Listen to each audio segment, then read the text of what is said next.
যারা এই মুসলমানদের উপরে অত্যাচার করো, জুলুম করো, নির্বিচারে হত্যা করো, আমরা তোমাদেরকে ঘৃণা করি। তোমরা মানুষ হতে পারো নাই, তোমরা হাওয়া ছাড়া অন্য কিছু তোমাদেরকে বলা যায় না। ওদের পা চেটে কোনো লাভ নেই।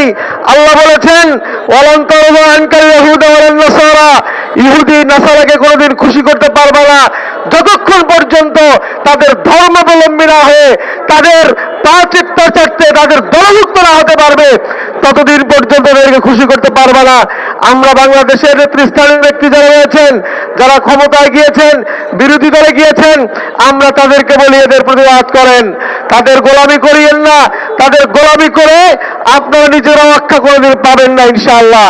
কাজেই আগামী দিনে আমরা তীব্র প্রতিবাদ এবং নিন্দা জানাই। ইরানে যে হামলা হয়েছে অনতিবিলম্বে আমরা বলতে চাই, তারা কেমন সভ্য দেশ আপনারা দেখেছেন। গোটা দুনিয়াব্যাপী কিছুদিন আগে ভেনেজুয়েলার রাষ্ট্র প্রধানমন্ত্রীকে গিয়া তারা ধরে নিয়ে আসছে। মনে হয় যে এরা অপহরণকারী। এই অপহরণকারীরা সভ্য হইতে পারে না। প্রতি বছর অন্যান্য সময় তো আছেই, আমরা দেখি রমজান মাসে ইঙ্গো মার্কিনীরা তারা মুসলমানদের উপরে তারা হায়নার মতো ঝাঁপিয়ে পড়ে।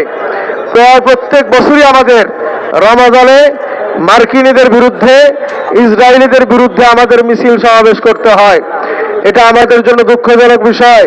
প্রিয় ভাইয়ের আমার, আপনারা জানেন গোটা দুনিয়াব্যাপী আজকে তারা মরলীপাড়া করছে। গোটা দুনিয়াব্যাপী মুসলমানদেরকে তারা মানুষ বলে মনে করে না।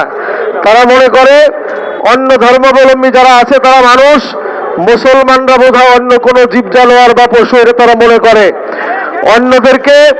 অন্যদের গায়ে স্পর্শ করা তাদের কাছে অবৈধ, আর মুসলমানদেরকে পাখির মতো গুলি করে হত্যা করা তাদের কাছে বৈধ। আমরা মনে করি এটা যারা চিন্তা করেন তারা মানুষের কাতারে পড়ে না। তাদেরকে মানুষ বলা যায় না। তাদের চামড়া সাদা হইতে পারে, তারা মরলীপাড়া করতে পারে, তাদের ডলার আপনার আমার বাংলাদেশে সহ সারা দুনিয়ার মানুষের পকেটে পকেটে ঢুকাইতে পারি আমরা, তাদের পেছনে পেছনে ঘুরতে পারি, তাদের সহযোগিতা নিয়ে কোন কোন দল ক্ষমতায় আসারও নীল নকশা করে ক্ষমতায় আসতে পারে। কিন্তু মনে রাখবেন, ওই জাতিকে মানুষ বলা যায় না।